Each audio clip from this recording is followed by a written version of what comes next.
Good morning students. Inorganic में आज हम चैप्टर नंबर 3 स्टार्ट करेंगे जिसका टाइटल है classification of elements and periodicity.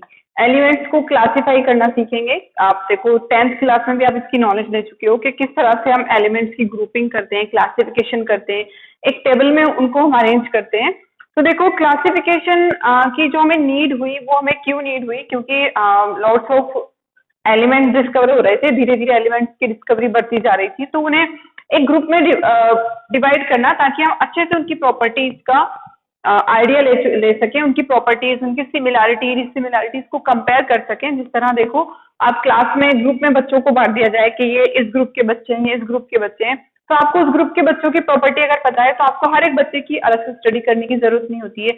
आप सिर्फ ग्रुप की प्रॉपर्टी देख लो, आपको पता चल जाएगा कि इस ग्रुप में जो स्टूडेंट है उसकी ये फीचर्स हैं उसके। ठीक उसी तरह अगर आप ग्रुप्स में डिवाइड करते हो पर्टिकुलर एलिमेंट्स को, तो आप एक ग्रुप की प्रॉपर्टीज देख लो तो आपको पता चल जाता है कि उस एलिमेंट की, उस ग्रुप में प्रेजेंट एलिमेंट्स की क्या प्रॉपर्टीज होंगी। तो देखो क्लासिफिकेशन या ग्रुपिंग सिस्टम से हमें एलिमेंट्स की प्रॉपर्टीज, उनकी सिमिलैरिटी, उनकी डिसिमिलैरिटीज आदि इन सबको कंपेयर करने में बहुत हेल्प मिलती है, इसीलिए हमें क्लासिफिकेशन की नीड हुई। ठीक है, और उसके अलावा देखो आपकी जो हिस्ट्री है क्लासिफिकेशन की, कि किस तरह से हम पीरियोडिक टेबल की तरफ बढ़े, वो हिस्ट्री इस बार आपके सिलेबस में नहीं है। ठीक है, फिर भी हम जनरल सा आइडिया ले लेते हैं। हमारा टॉपिक डायरेक्टली स्टार्ट होगा मॉडर्न पीरियोडिक टेबल से। जनरल सा आइडिया लेते हैं। सबसे पहले देखो डोबेराइनर, आपने नाम सुना होगा। डोबेराइनर ने अपना ट्रायड रूल दिया 1817 या 1829 के बीच का एरा है। उस टाइम में डोबेराइनर ने अपना ट्रायड रूल दिया जिसमें उसने तीन तीन के ग्रुप में एलिमेंट्स को डिवाइड किया according to their atomic weight. Okay, atomic weight के अकॉर्डिंग उन्हें डिवाइड किया, तो उसने देखा कि उस ग्रुप में प्रेजेंट तीनों एलिमेंट्स जो हैं उनकी प्रॉपर्टीज सिमिलर थी। ठीक है, उसके बाद ऑक्टेव लॉ आया न्यूलैंड का 1865 में। न्यूलैंड ने ऑक्टेव लॉ यानी 8 ग्रुप में, उसने 3 नहीं, उसने 8 एलिमेंट्स के ग्रुप बनाए और देखा कि फर्स्ट उस ग्रुपिंग में फर्स्ट एलिमेंट और 8 एलिमेंट की जो प्रॉपर्टीज थी वो सिमिलर थी। 8 के ग्रुप उसने बनाए इस तरह से, और किस अकॉर्डिंग उनको जमाया था उसने एलिमेंट्स को, according to their increasing order of atomic weight. तो ये सारे काम एटॉमिक वे को लेकर हो रहे थे। सबसे पहले डोबेराइनर था, उसने एटॉमिक वे को लेकर ग्रुपिंग का सिस्टम स्टार्ट किया था। उसके बाद देखो 1869 में दिमित्री मेंडलीव आए जिसने टोटल 63 एलिमेंट्स डिस्कवर हो चुके थे 1869 तक। तो मेंडलीव ने क्या किया, उनको उनके एटॉमिक वे के अकॉर्डिंग एक टेबल बना दी। इससे पहले तो देखो ऑक्टेव लॉ में या ट्रायड लॉ में तो क्या हो रहा था, 3-3 या 8-8 के ग्रुप बन रहे थे। अब उसने क्या किया, 63 एलिमेंट जो डिस्कवर हो चुके थे उसके टाइम तक, मेंडलीव के टाइम तक, उसने उन 63 एलिमेंट्स को लेकर एक टेबल ही बना दी और उसको पीरियोडिक टेबल नाम दिया। ठीक है, पीरियोडिक नाम क्यों दिया गया, क्यों हम पीरियोडिसिटी नाम पढ़ रहे हैं यहाँ पर, तो वो चीज हम देखेंगे। देखो पीरियोडिसिटी का मीनिंग होता है कि जो एलिमेंट्स हैं उनकी प्रॉपर्टीज में एक पैटर्न देखने को मिलता है आफ्टर टाइम इंटरवल। एक टाइम इंटरवल के बाद, जैसे मान लो 8 या 10 या 3 एलिमेंट्स के बाद उनकी प्रॉपर्टीज में पैटर्न देखने को मिलता है, एक सेम पैटर्न फॉलो करते हैं पर्टिकुलर एलिमेंट्स, उसको हम अच्छे से समझेंगे। तो हम बात करते हैं मेंडलीव की पीरियोडिक टेबल की। मेंडलीव की जो पीरियोडिक टेबल है वो भी एटॉमिक वे पर ही डिपेंड थी। एटॉमिक वे के इंक्रीजिंग ऑर्डर में मेंडलीव ने एलिमेंट्स को अरेंज किया था। ठीक है, उसके बाद देखो फिर आता है modern periodic table. Modern periodic table जो है हमारी हेनरी मोजले नाम के साइंटिस्ट थे जिन्होंने मॉडर्न पीरियोडिक लॉ दिया और मॉडर्न पीरियोडिक टेबल दी।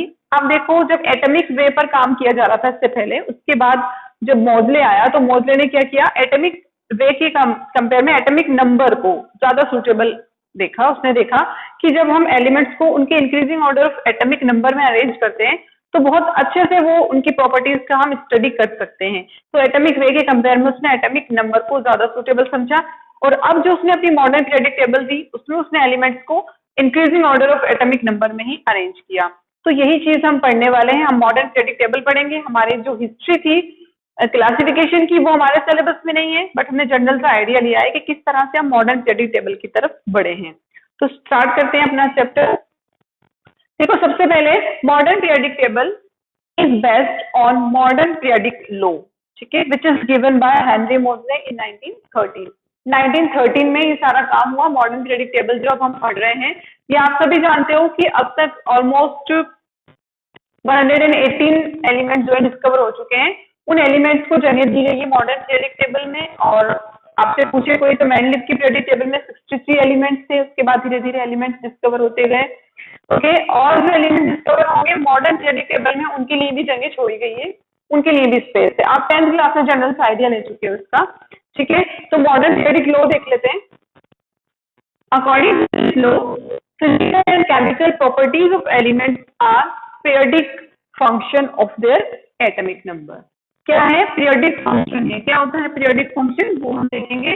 सबसे पहले मॉडर्न पीरियोडिक लॉ देखो। मॉडर्न पीरियोडिक लॉ किसको लेकर दिया गया? एटॉमिक नंबर को लेकर के। जो एलिमेंट्स है उनकी फिजिकल और केमिकल प्रॉपर्टीज जो है वो पीरियोडिक फंक्शन होती है किसका? उनके एटॉमिक नंबर का। तो पीरियोडिक फंक्शन या पीरियोडिसिटी क्या है वो एक बार देख लो। पीरियोडिसिटी का मीनिंग है elements show pattern in their properties. उनकी प्रॉपर्टीज में एक पैटर्न शो करते हैं element in certain regular interval. कुछ रेगुलर इंटरवल के बाद वापस से वो प्रॉपर्टीज रिपीट होने लगती है जो एक पर्टिकुलर एलिमेंट की थी। थोड़े से इंटरवल के बाद, मान लो 2, 3, 4 एलिमेंट के बाद वही प्रॉपर्टीज रिपीट होने लगती है, तो इसे पीरियोडिसिटी कहते हैं। ठीक है, ये पीरियोडिसिटी कब देखने को मिली हेनरी मोसले को? जब उसने एटॉमिक नंबर के अकॉर्डिंग एलिमेंट्स को अरेंज किया। ठीक है, तो हम मॉडर्न पीरियोडिक टेबल की तरफ बढ़ रहे हैं। सबसे पहले उसके फीचर्स देख लेते हैं। Periodic table is divided into 7 horizontal lines which are called periods, okay, and 18 vertical lines which are called group। आप जानते हो ये अच्छे से। इसमें हम देखते हैं कि first period contain only 2 element, hydrogen and helium. जो पहला पीरियड है इसमें सिर्फ 2 ही एलिमेंट है, हाइड्रोजन और हीलियम। उसके बाद एंड सब्सिक्वेंट पीरियड, उसके बाद आने वाले जो पीरियड है फर्स्ट के बाद, कंटेन 18 एंड 32 एलिमेंट।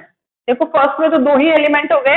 8 का मतलब क्या है कि सेकंड में 8 एलिमेंट है, थर्ड पीरियड में 8 एलिमेंट है, फोर्थ पीरियड में 18 एलिमेंट्स हैं, फिफ्थ पीरियड में 18 एलिमेंट्स हैं, सिक्स्थ पीरियड में 32 एलिमेंट्स हैं। बात करते हैं सेवंथ पीरियड की, तो seventh period is incomplete. Seventh period incomplete है। अब जो जो नई नई डिस्कवरी हो रही है वो सेवंथ पीरियड में उन एलिमेंट्स को रखा जाता है। उसके अलावा लैंथेनॉइड और एक्टिनॉइड्स आप जानते हो, उनकी भी हम स्टडी करेंगे। तो ये तो था जनरल सा आइडिया कि मॉडर्न पीरियोडिक लॉ क्या होता है, क्या मॉडर्न पीरियोडिक टेबल है, कैसे हम मॉडर्न पीरियोडिक टेबल की तरफ बढ़े।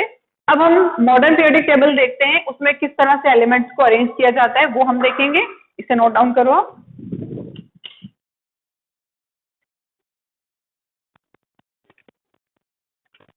सो स्टूडेंट, अब हम देख लेते हैं कि हमारी मॉडर्न पीरियोडिक टेबल कैसी नजर आती है। जैसे कि आप जानते हो मॉडर्न पीरियोडिक टेबल में 7 हॉरिजॉन्टल लाइन है जिन्हें हम क्या नाम देते हैं? पीरियड, और 18 वर्टिकल लाइंस हैं जिन्हें हम नाम देते हैं ग्रुप्स का। तो देखो जब हम बात करें 7 पीरियड्स की, तो ये फर्स्ट पीरियड है। ओके, फर्स्ट पीरियड में मैंने आपको बताया सिर्फ 2 एलिमेंट प्रेजेंट है, हाइड्रोजन और हीलियम। तो फर्स्ट पीरियड का पहला एलिमेंट हाइड्रोजन और फर्स्ट पीरियड में दूसरा एलिमेंट हीलियम। ओके, बाकी फर्स्ट पीरियड में और उसके अलावा और एलिमेंट आपको नहीं मिलेंगे। उसके बाद सेकंड पीरियड में आ जाओ, फिर third period, fourth period, sixth period, fifth period, sixth period, seventh period. Okay, seventh period आपका इनकम्प्लीट है। तो देखो अब हम बात कर लेते हैं कि फर्स्ट पीरियड में हमारे 2 एलिमेंट थे, हाइड्रोजन और हीलियम। ओके, उसके बाद हम नीचे सेकंड पीरियड पर आते हैं। Okay, lithium, beryllium. Second period में आपको boron, carbon, nitrogen, oxygen, fluorine, neon नजर आ रहे हैं। उसके बाद थर्ड पीरियड में सोडियम, मैग्नीशियम, फिर उसके बाद aluminium, silicon, phosphorus, sulphur, chlorine, argon. और उसके बाद अगर हम बात करते हैं फोर्थ पीरियड की, तो फोर्थ पीरियड से हमारा एक और नया ब्लॉक स्टार्ट हो जाता है जिसे डी ब्लॉक एलिमेंट्स कहते हैं या ट्रांजिशन एलिमेंट कहेंगे। ट्रांजिशन या ये ट्रांजिस्ट हुए हैं, बीच में आए हैं किसके? एस और पी ब्लॉक के। अभी तक 3 जो पीरियड हम देख रहे थे उनमें सिर्फ हमारा एस ब्लॉक और पी ब्लॉक चल रहा था। ओके, जैसे हम फोर्थ पीरियड में आए हमारा डी ब्लॉक भी स्टार्ट हो गया, तो उस डी ब्लॉक को हमने फिर नाम दे दिया ट्रांजिशन एलिमेंट। ओके, तो fourth period, fifth period, sixth period, seventh period D block चल रहा है हमारा कंटिन्यू। उसके अलावा जो एस ब्लॉक है उससे पीरियडिक टेबल में नीचे जगह दी गई है। ओके, 2 तरह के एलिमेंट्स है, लैंथेनॉइड टोटल 14 एलिमेंट्स और एक्टिनॉइड भी टोटल 14 एलिमेंट्स है। ये एस ब्लॉक के एलिमेंट्स है। डी ब्लॉक और एफ ब्लॉक आपको as it is 12th class में पढ़ना है। अभी 11th में आपको एस ब्लॉक की स्टडी करनी होती है और पी ब्लॉक की स्टडी करनी होती है। ऑर्गेनिक में आप पढ़ोगे एस ब्लॉक और पी ब्लॉक एलिमेंट। तो वही चीज यहाँ डिस्कस कर रहे हैं हम। तो देखो अब हम देख लेते हैं कि हमारा जो ये ग्रुप वाइज, पीरियड वाइज और ग्रुप वाइज आपने एलिमेंट्स देख ली किस तरह से जमा हुए हैं। ठीक है, डी ब्लॉक के एलिमेंट्स, एफ ब्लॉक के एलिमेंट्स, इनके नेम नहीं देखेंगे हम, सिर्फ एस ब्लॉक और पी ब्लॉक के एलिमेंट्स, उनके इलेक्ट्रॉनिक कॉन्फ़िगरेशन कैसे लिखते हैं, नेम कैसे आप लर्न करोगे, वो चीज हम सीखेंगे यहाँ पर। तो सबसे पहले देखो, ये आपका फर्स्ट एस ब्लॉक के दो ग्रुप है, फर्स्ट ग्रुप और सेकंड ग्रुप आपका एस ब्लॉक में ही आता है। उसके बाद आप थर्ड से लेके 12th ग्रुप तक छोड़ दो, डी ब्लॉक में चला गया। फिर 13 से 18 ग्रुप तक आपका पी ब्लॉक में आता है। ठीक है, इनके इलेक्ट्रॉनिक कॉन्फ़िगरेशन और नेम कैसे लिखते हैं, तो एक चीज नोट डाउन कर लो कि हाइड्रोजन जो है वो हमारे पीरियोडिक टेबल का सबसे पहला एलिमेंट है, तो इसका एटॉमिक नंबर क्या होगा, 1 होगा। एटॉमिक नंबर के इंक्रीजिंग ऑर्डर में हमने जमाया इनको। और हीलियम हमारा सेकंड है, तो उसका एटॉमिक नंबर क्या होगा, 2 होगा। वो चीज यहाँ लिख लेते हैं, ये एटॉमिक नंबर को शो कर रहा है 1। हाइड्रोजन का 1 है एटॉमिक नंबर और हीलियम का 2 है। ओके, अब देखो एक चीज है, इसके बाद आगे आप कैसे देखोगे किसका एटॉमिक नंबर क्या होता है, तो ये मैजिक नंबर ट्रिक है, magic number. Okay, for group first and 18, group first और 18 के लिए मैजिक नंबर है जहां से आप उनका एटॉमिक नंबर देख सकते हो अच्छे से। तो क्या है magic number, 2, 8, 8, 18, 18, 32, only for group first and group 18। बाकी सब ग्रुप के लिए क्या ट्रिक है वो भी हम देखेंगे। ग्रुप फर्स्ट और ग्रुप 18 के लिए आपने ट्रिक देख ली। क्या है ये ट्रिक, ये ट्रिक ये है कि ग्रुप फर्स्ट में आपको पहला एलिमेंट हाइड्रोजन है, ओके, और ग्रुप 18 में पहला एलिमेंट हीलियम है। दोनों का एटॉमिक नंबर आपको पता है 1 और 2। उसके बाद नेक्स्ट जो इनके नीचे जो एलिमेंट है इसी ग्रुप में, जो अगला एलिमेंट है, उसका एटॉमिक नंबर लिखने के लिए आपको उसके जस्ट बाद वाले में 2 जोड़ना होगा। एटॉमिक नंबर में 2 इलेक्ट्रॉन जोड़ दो, उसके जस्ट बाद वाले में 8 जोड़ देना होगा, उसके बाद वाले में 8, फिर 18, फिर 18 और फिर 32। तो उस अकॉर्डिंग हम देखते हैं, जैसे हम ग्रुप फर्स्ट की बात करें, ग्रुप फर्स्ट में हमारा सबसे पहले हाइड्रोजन है, ओके, इसका एटॉमिक नंबर 1 है। अब ग्रुप फर्स्ट के लिए आपकी ट्रिक क्या है कि 1 से अगर आपको इसके नेक्स्ट नीचे वाले एलिमेंट पर आना है जो कि लिथियम है, तो उसके एटॉमिक नंबर के लिए आपको क्या करना होगा, हाइड्रोजन के एटॉमिक नंबर में 2 जोड़ना होगा। तो हाइड्रोजन का एटॉमिक नंबर 1 था, 2 जोड़ते ही लिथियम का एटॉमिक नंबर क्या आ गया, 3 आ गया। ओके, उसके बाद लिथियम से नीचे सोडियम है, उसके लिए आपको 8 जोड़ना होगा। सोडियम लिथियम के एटॉमिक नंबर में आपने जोड़ा 11 आ गया। ओके, अब सोडियम का 11 आ गया। सोडियम से जस्ट नीचे 4 यानी पोटेशियम प्रेजेंट है, उसके लिए आपको कितना जोड़ना होगा, उसमें वही 8 जोड़ना होगा ना, 2, 8, 8, अभी 8 पर ही चल रहे हम। ठीक है, तो 19 आ गया पोटेशियम के लिए। अब पोटेशियम के बाद नेक्स्ट क्या है, रुबिडियम प्रेजेंट है, तो रुबिडियम के लिए आपको फिर 18 की तरफ आना होगा। इस तरह से बढ़ रहे हो, 18 की तरफ आओगे तो पोटेशियम 19 में 18 जोड़ा तो 37 हो गया। फिर उसके बाद रुबिडियम से सीजियम है नीचे, उसके लिए भी आपको 18 ही जोड़ना होगा। 18 आपने जोड़ा 37 में तो 55 आ गया। ओके, उसके बाद फ्रॉन्शियम है, उसके लिए आपको 32 जोड़ना होगा। ठीक है, किसमें, सीजियम के इलेक्ट्रॉनिक कॉन्फ़िगरेशन में 55 से 32 जोड़ा तो 87 आ गया। तो ये मैजिक ट्रिक है, याद रखोगे बहुत अच्छे से, कुछ नहीं करना, 2, 8, 8, 18, 18, 32 करना है ग्रुप फर्स्ट के लिए। ओके, सेम ऐसा ही ग्रुप 18 में भी होगा, ये भी हम लिख कर देखेंगे। तो ग्रुप फर्स्ट का आपको एटॉमिक नंबर पता चल गए कि इनके एटॉमिक नंबर ये हैं, तो इनके जस्ट नेक्स्ट बाद में आने वाले जब आप चलते हो कैसे, ग्रुप में तो आपने देख लिया 2, 8, 18, 18, 32, बट जब आप पीरियड में स्टेप वाइज चलते हो तो आप एक एक एटॉमिक नंबर बढ़ाते जाते हो। कैसे, सोडियम जैसे यहाँ देख लो, हम पीरियड में चल रहे थे, हाइड्रोजन 1, हीलियम 2 था, हम फिर आए लिथियम तक 3, तो लिथियम के बाद बेरिलियम है, इसका एटॉमिक नंबर 4 हो जाएगा। ओके, फिर उसके बाद बेरिलियम के बाद ये हमारा सेकंड बोरोन आता है, 5 हो जाएगा। ओके, कार्बन 6 हो जाएगा, नाइट्रोजन का 7, ऑक्सीजन का 8 हो जाएगा, फ्लोरीन का 9 हो जाएगा और हीलियम का 10 हो जाएगा। ओके, ठीक उसी तरह थर्ड पीरियड में आ जाओ, सोडियम है 11, अपने मैजिक नंबर से कैलकुलेट किया एटॉमिक नंबर। सोडियम के बाद मैग्नीशियम है 12 आ गया। मैग्नीशियम के बाद फिर पी ब्लॉक आता है, aluminium 13, silicon 14, phosphorus 15, sulphur 16, chlorine 17, organ का 18 आ गया। क्लियर। फिर उसके बाद जब आपने मैजिक ट्रिक से देखा आपने, अब पोटेशियम के लिए लिखा 19, तो पोटेशियम के बाद कैल्शियम है 20, डी ब्लॉक। ठीक है, फिर इस तरह से अब बीच में डी ब्लॉक आ गया ना 4 से, तो फिर डी ब्लॉक के 21 आ जाएगा, जो भी 21 नंबर का होगा, 22, 23, 24, 25, 26, 27, 28, 29, 30, फिर उसके बाद गैलियम 31।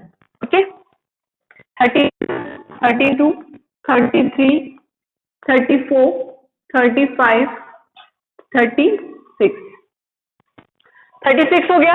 अब रुबिडियम ऑटोमेटिक 37 आ रहा है, फिर स्ट्रोंशियम आपका 38 आ गया, फिर 39, 40, 41, 42, 43, 44, 45, 46, 47, 48, इंडियम का 49, स्टेनस 50,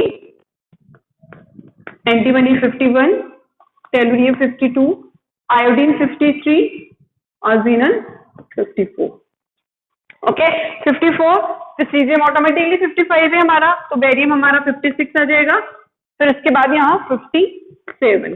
अब एक चीज ध्यान में रखना, यहाँ से जो आपका 6 पीरियड है, 6 पीरियड में आपके थर्ड ग्रुप से क्या स्टार्ट हो जाता है, आपके एस ब्लॉक स्टार्ट हो जाते हैं। उन एस ब्लॉक को एज इट इज उठाकर हमने 14 एलिमेंट्स को यहाँ रख दिया, ओके, जिन्हें हम लैंथेनॉइड नाम देते हैं। ये पहली सीरीज है एस ब्लॉक की। फिर उसके बाद आप 7 पीरियड में चलते हो, तो 7 पीरियड में भी थर्ड ग्रुप के बाद से आपका एस ब्लॉक का ही दूसरा ग्रुप स्टार्ट हो जाता है, जिसे हम नाम देते हैं एक्टिनॉइड। उन्हें हम उठाकर एज इट इज यहाँ रख देते हैं। तो एटॉमिक नंबर 58 से 71 तक आपके लैंथेनॉइड है, ठीक है, वो यहाँ पर आ गए। फिर 57 के बाद हम डायरेक्ट 72 पर आते हैं। समझ में आ रहा है क्यों आते हैं? क्योंकि यहाँ हमारा एस ब्लॉक आ गया बीच में। 72, 73, 74, 75, 76, 77, 78, 79, 80, फिर हमारा 81, 82, 83, 84, 85, 86, 86, उसके बाद फ्रॉन्शियम ऑटोमेटिक 87, रेडियम आपका 88, फिर 89 आ गया। फिर वही चीज 89 के बाद 90 से 102 यानी 14 एलिमेंट्स आपके एस ब्लॉक की दूसरी सीरीज एक्टिनोइड्स में जाते हैं, ओके। तो यहाँ से 103 से स्टार्ट होता है, 104, 105, 106, 107, 108, 109, 110, 111, 112, 113, 114, 115, 116, 117। और भी जो एलिमेंट्स हैं, अगर उनकी डिस्कवरी नहीं हुई है, हो रही है, तो उनके बीच में जगह है, उन्हें हम यहाँ भी रख सकते हैं। तो इस तरह से टोटल जितने भी एलिमेंट्स हैं वो हमारे इस तरह से लिखे जाते हैं। मैजिक ट्रिक याद रखना आप, ग्रुप फर्स्ट और सिर्फ ग्रुप फर्स्ट के लिए भी याद रखना, तो 18 के लिए ऑटोमेटिक आ जाता है 2, 8, 8, 18, 18, 32। अब आप पी ब्लॉक के लिए, पी ब्लॉक की वजह तो आपने लिखना देख लिए, आप जब ये मैजिक ट्रिक आपने ध्यान में रखी, उससे आपने सारे एटॉमिक नंबर लिखना सीख लिए। बट पी ब्लॉक के लिए भी आप एक याद रख सकते हो, पी ब्लॉक में आपको जो आपने फर्स्ट और 18 ग्रुप के लिए 8 to 8 लिखा था स्टार्टिंग में, वो 2 8 हटा दो। तो पी ब्लॉक के लिए ट्रिक बनती है मैजिक ट्रिक 8, 18, 18, 32 वाली। कैसे? देखो, जैसे कि पी ब्लॉक का पहला एलिमेंट आपका बोरोन है, बोरोन का आपने निकाल लिया था, 5 आया एटॉमिक नंबर। तो बोरोन से जस्ट नीचे एल्यूमिनियम तक अगर आपको जाना है तो क्या जोड़ना होगा? आपको 8 जोड़ना होगा, 13 हो जाएगा। फिर उसमें 18 जोड़ोगे तो गैलियम का 31 आ जाएगा। इस तरह से हमारे पास ट्रिक आती है, ओके। देख लेना आप, इन्हें अच्छे से लर्न करो, यहीं से सीख जाओ ये चीज, तो आपको एग्जाम में सिर्फ देखना नहीं पड़ेगा। आपने इलेक्ट्रॉनिक कॉन्फ़िगरेशन तो लिखना सीख ही लिया, आपने कैसे लिखते हैं। आप एटॉमिक नंबर भी यहाँ से अगर याद कर लोगे, इस चीज को अपने दिमाग में बैठा लो। पीरियोडिक टेबल बुक से ना देखकर आप इससे देखोगे, सिर्फ एस ब्लॉक और पी ब्लॉक पर अपना ध्यान कॉन्सेंट्रेट करो। डी ब्लॉक देखो कि क्या है और ए ब्लॉक क्या है, सिर्फ इतना आइडिया लो। डी और एफ आपको 12th में पढ़ने हैं, ये चीज ध्यान में रखना। और एक मेन चीज है, इनको याद करने की ट्रिक है, वो मैं आपको बता दूंगी कि इन एलिमेंट्स के नेम कैसे लर्न करते हैं। सिर्फ आप देखो कि एस ब्लॉक में जो एलिमेंट्स है उनके लिए इलेक्ट्रॉनिक कॉन्फ़िगरेशन लिखने का शॉर्ट ट्रिक है, पहले आप इसे नोट डाउन कर लो, वो चीज हम देख लेते हैं।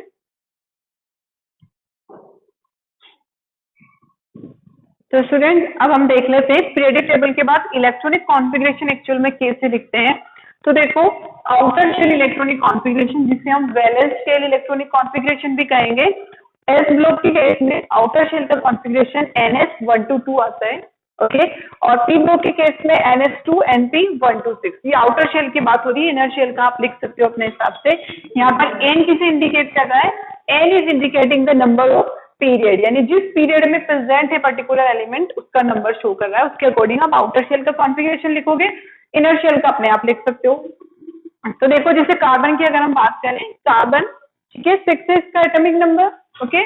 कौन से पीरियड में प्रेजेंट है नजर आ रहा है ना आपको? फर्स्ट और ये सेकंड पीरियड में प्रेजेंट है, यानी पी ब्लॉक का है। इट मींस कि इसका आउटर शेल का कॉन्फ़िगरेशन क्या होगा? NS2 NP1 से लेके 6 तक कितने भी हो सकते हैं, इलेक्ट्रॉन कितने होंगे देखते हैं अभी हम। जैसे देखो, हमने कार्बन के केस में लिखा NH2 यानी 2s2 आ गया, ठीक है, सेकंड पीरियड में था। 2s2, इससे आगे सिर्फ एक ही हमारे पास शेल होगा 2s1। Okay, 2s2 2s1, 3 electron हो गए। अब कितने बच रहे? 3, तो ऑब्वियसली 2p, सॉरी हाँ 2p3 आ जाएगा। ओके, तो इस तरह से आप लिख सकते हो इलेक्ट्रॉनिक कॉन्फ़िगरेशन। ओके, एक मिनट, 2s2 आएगा तो ये 2p2 आ जाएगा इस तरह से। ओके, और इसके अलावा फिर हम सिलिकॉन की बात करें तो कार्बन की फैमिली में आ रहा है सिलिकॉन। ओके, तो इसका भी इलेक्ट्रॉनिक कॉन्फ़िगरेशन क्या होगा? NS2Np126, यानी सेम कार्बन के जैसा होगा, सिर्फ पीरियड चेंज होगा। इसका पीरियड कौन सा हो गया? कार्बन के लिए सेकेंड पीरियड था, सिलिकॉन के लिए थर्ड पीरियड है। तो सिलिकॉन के केस में लास्ट में क्या आ जाएगा? 3s2 3p2, और आगे वाले आप अपने हिसाब से लिख सकते हो। ठीक है, 2s2 हो गया और एक 1s2। ओके, इस तरह से हम इलेक्ट्रॉनिक कॉन्फ़िगरेशन लिख सकते हैं। सिर्फ आउटर शेल का देख लो, फिर अपने हिसाब से इलेक्ट्रॉन्स फिल कर सकते हैं हम। ओके, आई होप ये नॉलेज पीरियोडिक टेबल का आपकी समझ में आया है। अगर आप इसे लर्न कर लेते हो तो 11th 12th में आपको इलेक्ट्रॉनिक कॉन्फ़िगरेशन से रिलेटेड कोई प्रॉब्लम नहीं होगी। किस तरह से इलेक्ट्रॉनिक कॉन्फ़िगरेशन लिखते हैं, एटॉमिक नंबर क्या होता है पर्टिकुलर एलिमेंट का, कौन से ग्रुप में वो आता है, वो भी आप अच्छे से लर्न कर सकते हो। इनको याद करने की, एलिमेंट्स के जो नंबर है इन्हें याद करने की शॉर्ट ट्रिक है। इनके एटॉमिक नंबर तो आपने याद कर लिए, अब इनके जो नेम है ना उन्हें याद करने की शॉर्ट ट्रिक है, वो मैं आपको नेक्स्ट वीडियो में बता दूंगी। तब तक आप इसे नोट डाउन करो। Thanks for watching.